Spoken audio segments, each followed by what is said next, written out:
नमस्कार दोस्तों, मैं दीपंकर। आज इस वीडियो में बात करेंगे स्पंदना स्फूर्ति फाइनेंस लिमिटेड, जो इंडिया में माइक्रो फाइनेंस का बिजनेस बिजनेस करता है, तो उसके बारे में बात करेंगे।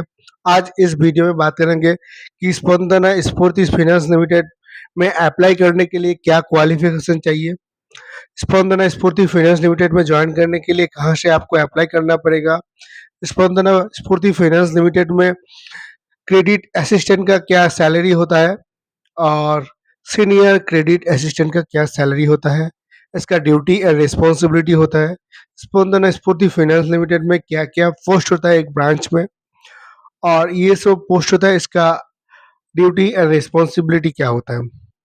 तो वीडियो शुरू करने से पहले मैं बताना चाहूँगा दोस्तों, नमस्कार, मैं दीपंकर। मैं बेसिकली फाइनेंस रिलेटेड कंटेंट बनाता हूँ, micro finance, private bank, insurance related, और नया-नया वैकेंसी का भी वीडियो डालता हूँ।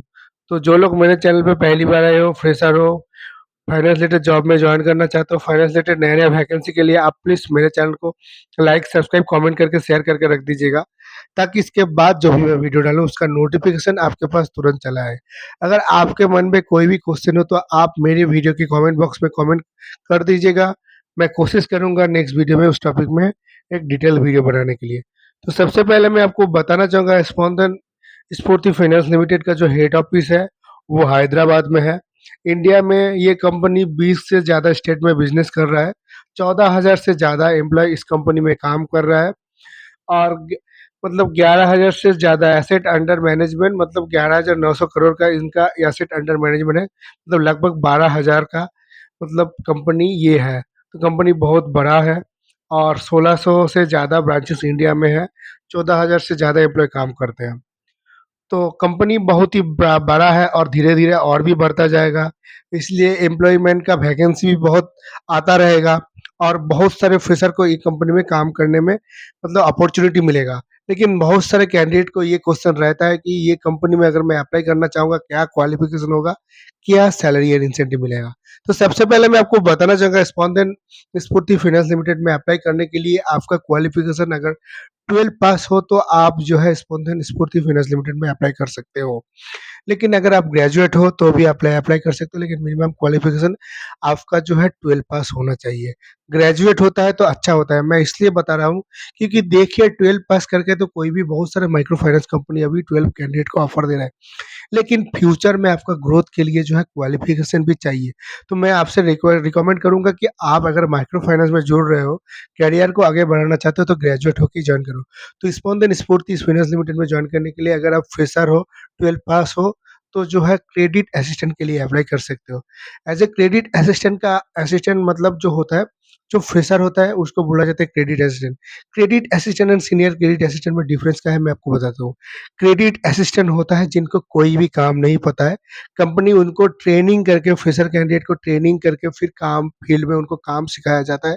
कैसे कस्टमर को लोन बाँटना पड़ता है, कैसे कलेक्शन करना पड़ता है, कैसे ओडी को रिड्यूस करना पड़ता है, कैसे कैश को सही टाइम पे कलेक्शन करके ब्रांच में या बैंक में डिपॉज़िट करना पड़ता है। ये सारी चीज़ एक क्रेडिट असिस्टेंट को सिखाया जाता है। ऐसे सीनियर क्रेडिट असिस्टेंट को जो है यही सब काम करना पड़ता है, लेकिन सीनियर क्रेडिट असिस्टेंट के लिए जो है 1 से 2 साल का माइक्रो फाइनेंस एक्सपीरियंस होना चाहिए। एज़ ए क्रेडिट असिस्टेंट अगर आप स्पंदन स्फूर्ति फाइनेंस लिमिटेड में जॉइन करते हो, तो आपका जो सीटीसी होगा, ये 13,000 से लेके लगभग 17 से 18,000 का सीटीसी होगा। ये आपके क्वालिफ़िकेशन, ये इंटरव्यू के ऊपर डिपेंड करेगा कि एचआर आपको क्या सैलरी प्रोवाइड करेगा। उसके साथ आपका जो है लाइफ इंश्योरेंस भी आ जाएगा, उसके साथ मेडिक्लेम है, पीएफ, पीएसआई तो सबके पास ही रहता है। लेकिन ये कंपनी में एक अच्छी फैसिलिटी है जो है एकोमोडेशन। देखिए, एज़ ए फ्रेशर कोई भी माइक्रो फाइनेंस जॉब शुरू करते हो तो मैं आपको बोलूँगा, जो कंपनी आपको एकोमोडेशन दे रहा है उसी कंपनी में जाके जॉइन करो, क्योंकि माइक्रो फाइनेंस का जो वर्किंग टाइम होता है थोड़ा लॉन्ग होता है। दूसरे बात, माइक्रो फाइनेंस में जब आप फ्रेशर जॉइन करेंगे, 3 महीने आपको बहुत ज़्यादा स्ट्रगल करना पड़ेगा। क्यों? क्योंकि काम सीखना जो है, देखिए, जब भी आप पढ़ाई करना शुरू किया था तो वहाँ पे भी आपको टाइम लगा था। तो इसलिए जब माइक्रो फाइनेंस में जॉब शुरू करेंगे, आपके सीनियर लोग शायद मतलब 3-4 बजे फील्ड से कलेक्शन और बिज़नेस करके आ जाएँगे, लेकिन जब आप फ्रेशर होंगे तब आपको काम करने में थोड़ा टाइम लगेगा। तो 3 महीने जो है बहुत ही टफ होता है माइक्रो फाइनेंस का जॉब। 3 महीने जब सुबह आप उठेंगे, सुबह उठ के आप ब्रांच में जाएँगे, उससे कलेक्शन करने के लिए निकल गए, फिर फाइल सोर्सिंग करने के बाद शाम हो जाता है। तो ब्रांच आने मतलब शाम में कैश डिपॉज़िट करने के बाद जब रूम में आओगे तो खाना बनाने का मन नहीं रहेगा। तो जो कंपनी अकोमोडेशन ब्रांच में देता है तो क्या होता है, ब्रांच में आने के बाद आप रेस्ट कर सकते हो, और एकोमोडेशन देने के कारण कंपनी जो है खाना बनाने का भी का बंदोबस्त कर देता है, और बहुत मिनिमम अमाउंट लगता है। बाहर अगर आप कोई भी जगह पे खुद किराया लेके घर लेके रहेंगे ना, तो वहाँ पे आपको किराया भी ज़्यादा लगेगा, खाना भी खुद बनाना पड़ेगा। लेकिन एकोमोडेशन होने के कारण जो है, अगर आप रहते हो तो क्या होता है, आपका खाना में भी मिनिमम खर्चा रहेगा और घर ढूँढने का भी चिंता आपको करना नहीं है। तो 13,000 अगर आपका सीटीसी दे रहा है, अगर काट-कूट के 12,000 भी मिल जाता है ना, तो दूसरे कंपनी का 15,000 अगर फ्रेशर सैलरी है इंडियन, उससे ज़्यादा ही मिलेगा, क्योंकि अगर आप दूसरे कंपनी में 15,000 में भी जॉइन करेंगे, आज के दिन 2 से 3,000 से कम किसी जगह पे घर नहीं मिलता है। उसके बाद अगर आप खुद अकेले के ही खाना बनाने जाएँगे तो कम से कम अगर बहुत चीप खाना खाओगे तब भी 2,500 से 3,000 लग जाएगा एक आदमी के खाना बनाने के लिए। देखिए, एक आदमी का ना खाना बनाने के लिए खर्चा भी ज़्यादा होता है, लेकिन मल्टीपल जब एक साथ 10 आदमी का कंपनी खाना बनाएगा ना, फूड कॉस्ट भी आपका कम आएगा। तो मैं आपको बताना चाहूँगा कि स्पंद स्फूर्ति फाइनेंस लिमिटेड में जो है खाना बनाने का भी बंदोबस्त है। तो इसलिए अगर आपको 12,000 भी सैलरी मिल रहा है, 13,000 का सीटीसी है, मैं एग्ज़ाम्पल की तरफ से बोल रहा हूँ। ये सैलरी कम ज़्यादा हो सकता है, ये तो आपके क्वालिफ़िकेशन एंड इस इंटरव्यू के ऊपर डिपेंड करता है। तो 13,000 से 18,000 का सीटीसी फ्रेशर का है। उसके साथ जो है 4,000 का फ्यूल आपको मिल जाएगा। उसके साथ जो है एवरेज 8,000 का इंसेंटिव जो है स्पंदन स्फूर्ति फाइनेंस लिमिटेड में एज़ ए फ्रेशर आप कमा सकते हो। और ये हो गया फ्रेशर के लिए। एक्सपीरियंस लोगों के लिए जो सीनियर क्रेडिट असिस्टेंट है, उसमें ज़्यादा सैलरी आपको मिलेगी। उसमें आपका सैलरी जो है 15 से 30% तक हाई हो मिल जाएगा। सपोज़ आपका सैलरी पिछला कंपनी में जो है 14,000 था, आपका टोटल सैलरी, काट-कूट के आपको मिल रहा था शायद 13,000, मैं पकड़ लेता हूँ एग्ज़ाम्पल के रूप। अभी आप जब स्पंदन स्फूर्ति में जाएँगे, वहाँ पे आप अगर सही से नेगोशिएट करते हो, सपोज़ली आपको 30% हाइक दे दिया, तो 13,000 का 30% क्या होता है मैं आपको बता देता हूँ। 13,000 का 10% होता है ₹1,300, 30% मतलब ₹3,900। तो जब आप एक्सपीरियंस होके स्पंदन स्फूर्ति में अप्लाई करेंगे, तो 20 से 30% हाइक मिलेगा।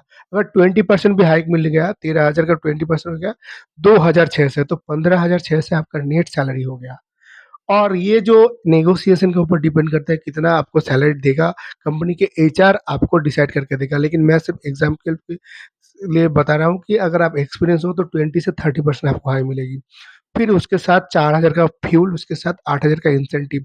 तो 15,000 अगर आपको मिल जाता है एक्सपीरियंस कैंडिडेट, 4,000 का फ्यूल मतलब 15 चार 19। अगर पकड़ लेते हैं एग्ज़ाम्पल के लिए कि अगर 8 की जगह 6,000 भी इंसेंटिव मिलता है तो 25,000 मिल गया, और मेस का खाना 2,000 से ज़्यादा बिल नहीं आएगा।